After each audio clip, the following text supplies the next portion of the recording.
मैं colonel Sophia Qureshi operation सिंदूर के बारे में जानकारी देंगे। 9 terrorist camps were targeted and successfully destroyed. Of the fact that this is still an evolving situation, we will therefore not.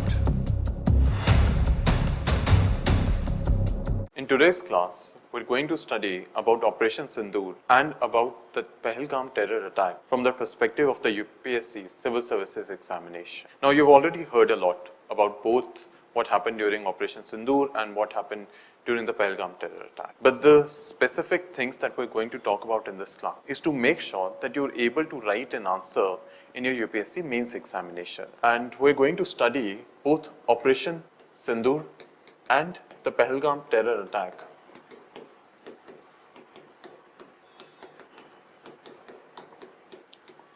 From the perspective of GS paper 2, specifically from the perspective of international relations, and we're going to study it from the perspective of GS paper 3, specifically from the perspective of internal security. So you're able to write an answer on both of these. So we're going to talk about various keywords that are supposed to be used in the UPSC answer, how to frame the answer, and hopefully based on the questions that might come on relation to this topic, you're able to write. All right.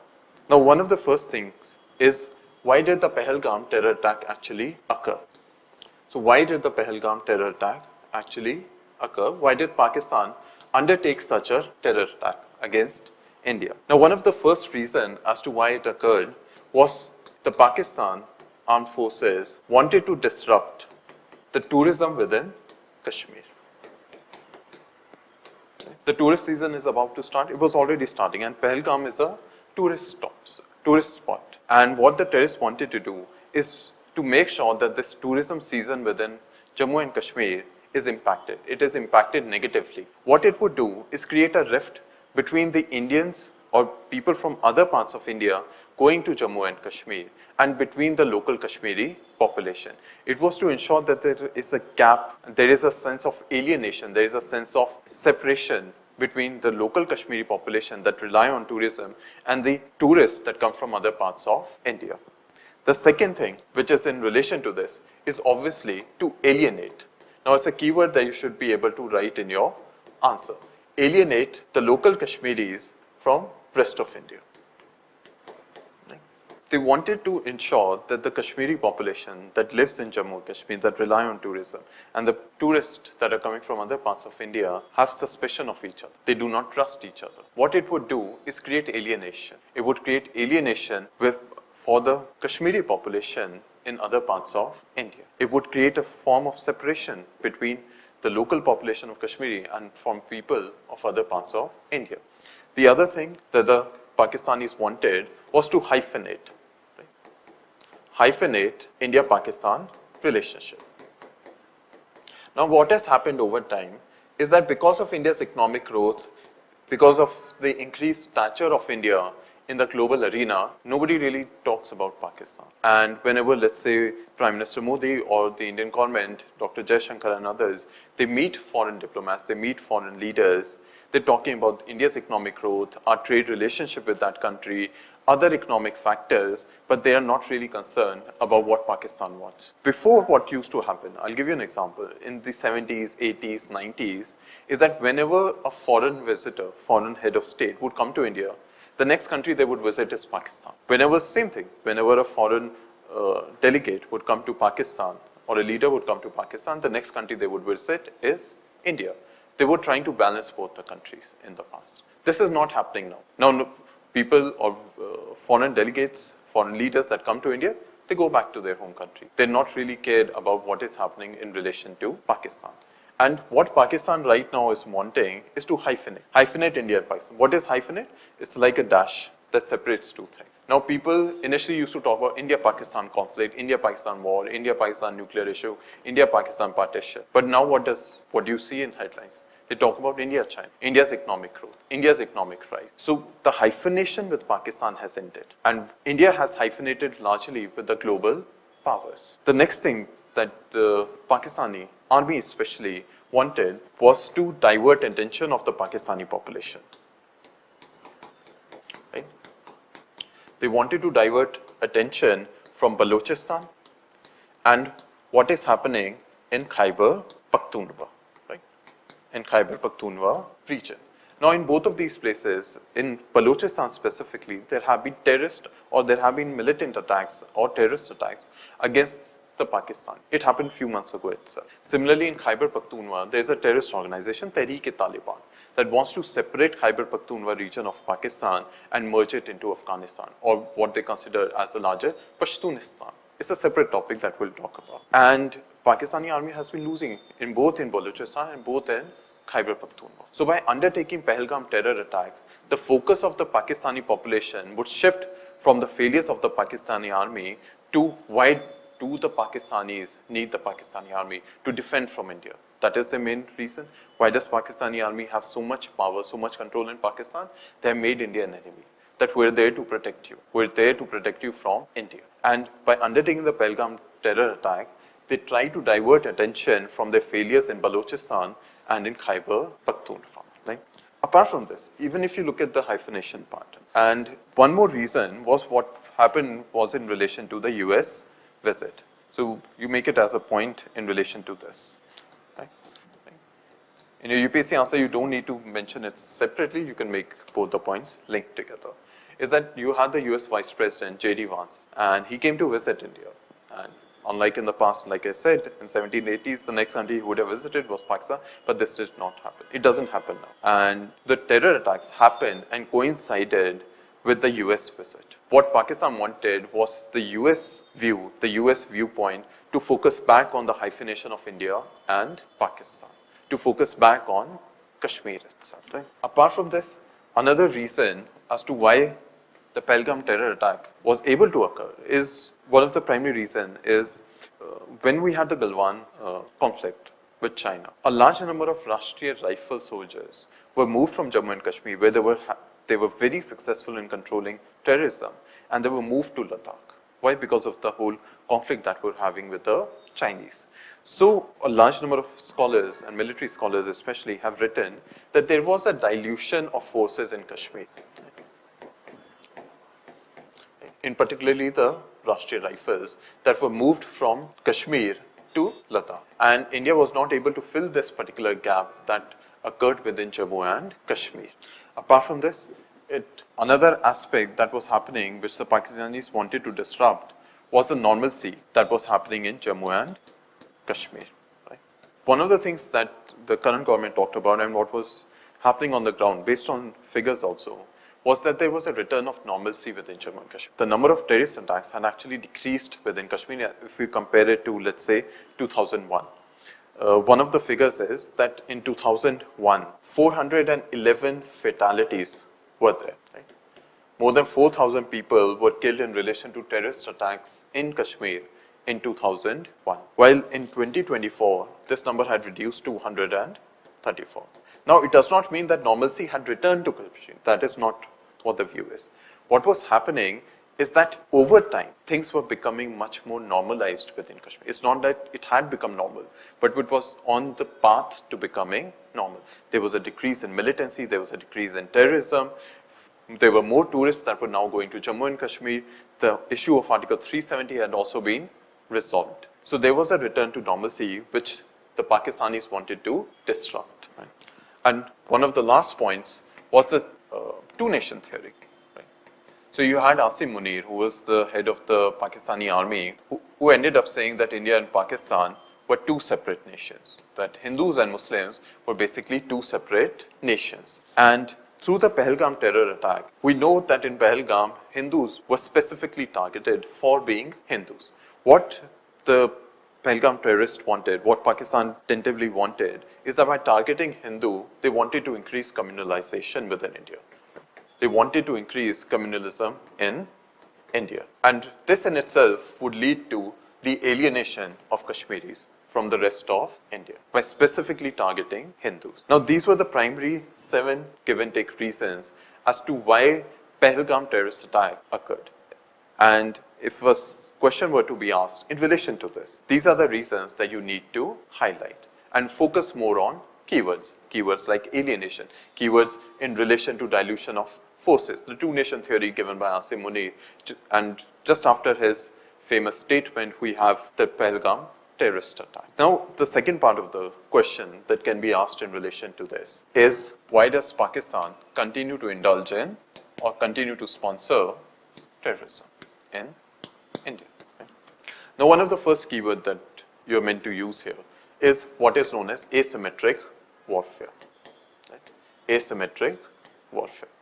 Now, one of the things about India and Pakistan is that we're not equally matched. If you look at the GDP of Pakistan, it's less than the GDP of Maharashtra, one of the states in India. Pakistan in a conventional war does not have equal strength as India. It does not have the military strength, the strength of the armed forces, strength of the infantry, tanks, air force or anything in which it can match up with India. So what Pakistan indulges is known as asymmetric warfare. Meaning there's a famous statement from Pakistan is to make India bleed by 1,000 cuts. And how are they trying to do this?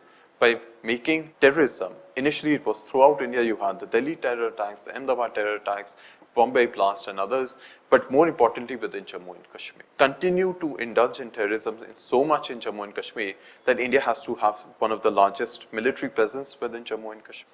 And continue to indulge in these small tactics so as to show to the world, show to the Indians and show to Pakistanis that yes, Pakistan, even if it's not conventionally matched with taking on India, we can still indulge in asymmetric warfare. We can still hurt India. The second thing is managed escalation. Is the second keyword that you can use in your UPSC answer. Managed escalation. When we talk about managed escalation, let me give you an example. If you look at history, when the Kargil war happened, just before the Kargil war, you had Atal Bihari Vajpayee undertake bus diplomacy. So he took a bus to Lahore, he met Nawaz Sharif at that time. And how did Pakistan respond? We had the Kargil war later on by Pervez Musharraf, undertaken by Pervez Musharraf. So we stopped talking to the Pakistan. Then again, you had Atal Bihari Vajpayee government invite Pervez Musharraf for the Agra summit. And what happened after the Agra summit? The parliament attack happened.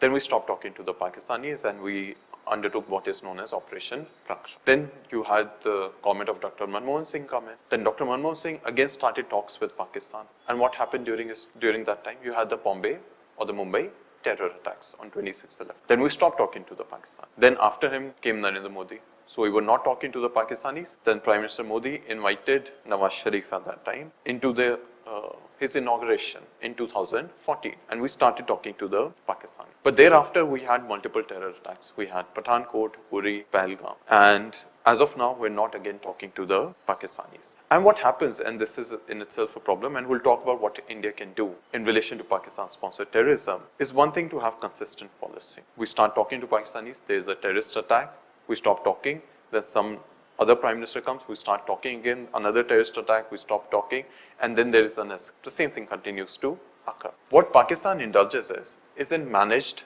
escalation. So what would happen is, it would undertake a terrorist attack against India. And it knows that India would not undertake a conventional war. That's the same thing we said about Pahalgam, that it would be reciprocal. It would be on the same equal proportionality. Meaning, we're not going to undertake a conventional war against Pakistan. So it is managed escalation. They know that they can reach the boiling point up till here, because up till here they can manage. Because they know that India is not going to undertake a complete all-out war for these type of terrorist attacks. So that becomes one of the reasons why Pakistan continues to indulge in terrorism, because it knows that it can manage. So that's why now we have changed this policy. So we have this new doctrine that has come out after the recent Pahalgam terror attacks, which we'll talk about. Apart from this, why does Pakistan continue to indulge? It's a low-cost option. Again, it doesn't have the manpower, it doesn't have the GDP to undertake conventional parity or be equal to India in terms of conventional warfare. So undertaking terrorism is low cost for Pakistan. And lastly is external support. When I say external support, it's not like other countries are supporting Pakistan in undertaking terrorism in India. What generally happens is that you have USA and China that may not agree with what Pakistan is doing, but they prevent bringing Pakistan to justice. Right? It's not like China agrees with undertaking terrorist attacks in India or the US agrees with undertaking terrorist attacks against India by Pakistan. But whenever India wants to bring Pakistan to justice, it is US initially, China, and sometimes both the countries together that ensure that Pakistan is not brought to justice. I'll give you an example. You have Hafiz Saeed. Hafiz Saeed was responsible for the 26/11 terror attacks in Mumbai. And India has been trying to sanction him under the UN Security Council. There is only one country that is blocking, which you can guess is China. China says there is not enough proof. And what happens is, it's not like China is saying that we support the terror attacks on 26/11. That is not what either the Chinese or Americans are saying. But they protect Pakistan. They prevent India from undertaking justice against Pakistan. And that is also an issue as to why Pakistan is able to continuously indulge in terrorism against India. All right. I hope up till here these parts are clear. Now the second or the third part of the topic would be, what can India do? What should be India's response? And that is a more likely question that would come in UPSC. How does India going to handle terrorism that is coming from Pakistan? And this is much more specific from GS paper 3, internal security. Okay. What can India do? And you need to make sure that your answer is comprehensive. Right? Have as many points as possible. They do not need to be elaborative. Meaning you don't need to go on and on, okay, pick a topic or a point and leave it. Make sure that it's a lot more comprehensive than over-explaining one particular point itself. So one of the first things that India has undertaken is, in relation to the Pahalgam terror attack, is to put the Indus Water Treaty in abeyance. Now it's a separate topic which I'll cover in a separate video as to what does it mean. What is the issue with the Indus Water Treaty? But this is something you can write. Apart from this, another action that India has taken is to cross or close the Atari crossing. Right?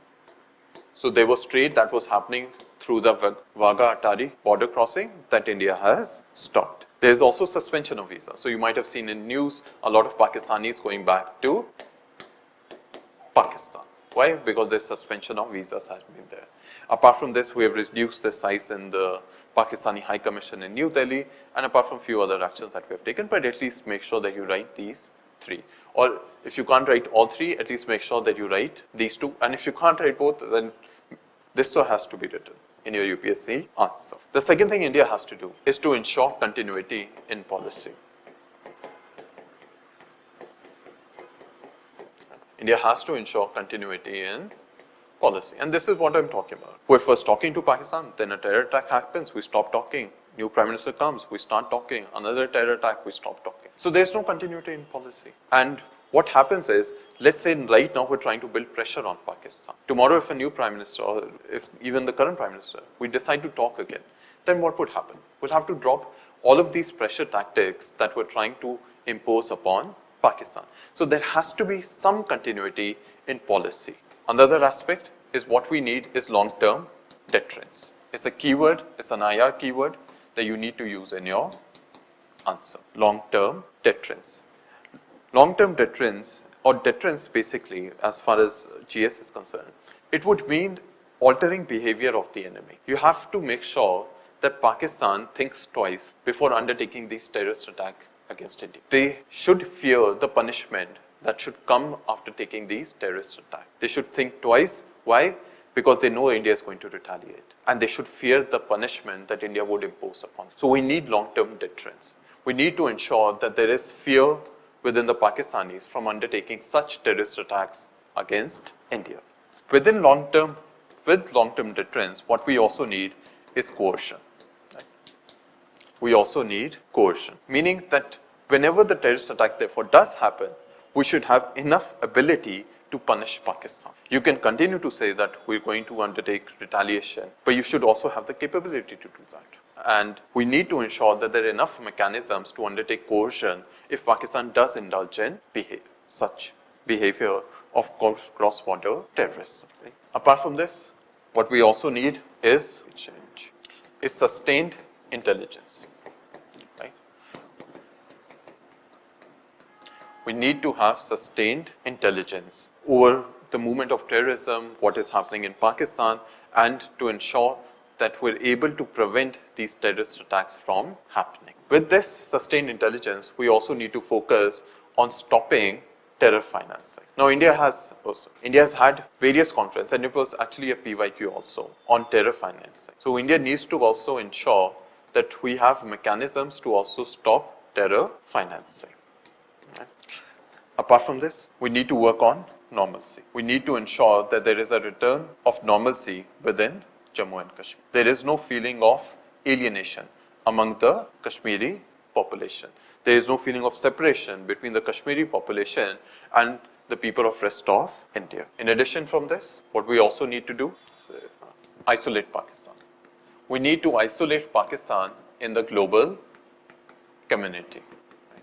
We need to isolate Pakistan in the UN General Assembly, UN, through the UN Security Council and in other places. One of the things, so when the Pathankot attack happened, at that time our foreign minister was Sushma Swaraj. And there's a famous incident that happened that actually got asked in UPSC examination also. Is that in the UN General Assembly, India went and said Pakistan is the epicenter of terrorism. The next country that went was Bangladesh. At that time it was under Sheikh Hasina, and Bangladesh said Pakistan is the epicenter of terrorism. The next country that went after Bangladesh was Afghanistan. Afghanistan was under the American control at that time, and they had some form of democratic form of government. It's not under the Taliban. And Afghanistan also said that Pakistan is the epicenter of terrorism. So there's a famous speech of Sushma Swaraj also within the parliament, where she highlights this, that you had 3 different countries who were neighbors or extended neighbors of Pakistan. All went to the UN General Assembly and said Pakistan is the epicenter of terrorism. This is how we try to ensure that there is diplomatic isolation of Pakistan. Apart from this, one of the aspects that we continue to ensure is increased border security. Border security. Right. Now, after the Pathankot terrorist attack, there was an initiative that was started in Jammu first, and it is known as CIP-MS. CIP-MS. So, what you can write in your UPSC answer is to strengthen CIP-MS. It's a comprehensive integrated border management system that we installed after the after the Pathankot terrorist attack. Apart from this, one of the things that several, including Lieutenant General Huda, who was responsible for the surgical strike against Pakistan, ended up saying that what we need to also ensure is an area dominance method. Area dominance method. Right? It's a keyword you use in your UPSC answer. What it basically means is that have the military or the Indian Armed Forces presence everywhere, dominate an area. Just because a terrorist attack has not happened in an area, still make sure that the Indian army passes through that, because it gives everyone surrounding that area, it gives an image to Pakistan, it gives an image to terrorists that, alright, the Indian army has presence here and we need to think twice before using that area for terrorism. So have an area dominance method. Continue the area dominance method within Kashmir. In addition to this, another aspect that India is trying to do is basically designate Pakistani terrorist and Pakistani terrorist organization in UNSC sanctions committee. So there's a UNSC sanctions committee, basically a terrorist or an organization that is agreed to as a terrorist organization under the UNSC sanctions committee. Sanctions are put on them, economic sanctions, travel sanctions, and it is done by all the countries throughout the world. So one of the persons that we wanted under the UNSC sanctions committee is Hafiz Syed, which China is currently blocking. So the organization or the terrorist organization that took the responsibility for the Pahalgam terror attack, TRF, India is also now trying to push this organization and the people that were involved in this as designated terrorist under UNSC sanctions committee. Right. Apart from this, do what we have done more successfully in the past also is to ensure that Pakistan gets blacklisted or grey listed within the FATF, Financial Action Task Force. Financial Action Task Force. It's an international organization, and what would happen is the ability of Pakistan to raise funds from both public, from let's say IMF and also from private players like BlackRock would become extremely difficult. And Pakistan would have to make a lot of changes if they want to get this grey listing and or to an extent blacklisting to be removed. So Pakistan was actually under grey listing. I think we did this after the Pulwama terror attack, and then Pakistan got grey listed under FATF. It actually just recently it was removed, and then you again see Pakistan indulging in terrorism. Other thing was that make sure that the IMF also imposes strict conditions on loans that it gives to Pakistan. But it was not successful. I think just a few days ago, you had an IMF loan of about $2 billion, $1 billion roughly, given to Pakistan. And India was trying to block this from happening. So we have to make sure that Pakistan continues to borrow a lot of money from the IMF, and we need to make sure that the IMF also puts condition on Pakistan in relation to terror financing, so that Pakistan reduces the terror financing and terror infrastructure that is in Pakistan, so that they can get money from IMF. Right? And one of the last, so 10 points overall, is the new doctrine that has come up, or the new normal doctrine. Some people have called it the Modi doctrine, some people have called it the new normal doctrine, some people have called it the Pahalgam doctrine or Sindoor doctrine. Let's see what word sticks, but right now we're going to call it the new normal doctrine, but you can use any of these terms. And it was given out actually by the current government, by Prime Minister Modi himself. And there are basically 3 points to this. One of the first point of the new doctrine is that there would always be retaliation to terrorist attacks by Pakistan. Right? So in the past we have taken the surgical strike, we have taken the Balakote strike, and recently we undertook Operation Sindoor because of the Pahalgam terror attacks. If Pakistan continues to indulge in terrorism in the future, there would be retaliation by India. That's why we need also another long-term deterrence plus coercion. We need to get a lot more measures of punishment against Pakistan. Other aspect is India will not tolerate, there would be no tolerance for nuclear blackmail. No tolerance for nuclear blackmail. Now, one of the things that Pakistan does is that whenever there is a conflict, it is also a part of, managed escalation that Pakistan indulges in. Is that whenever Pakistan undertakes a terrorist attack and then India moves to retaliate. So it happened during Operation Prakhtam. You had the parliament terror attacks, and Atal Bihari Vajpayee government at that time undertook Operation Prakhtam. So we moved our armed forces to the border.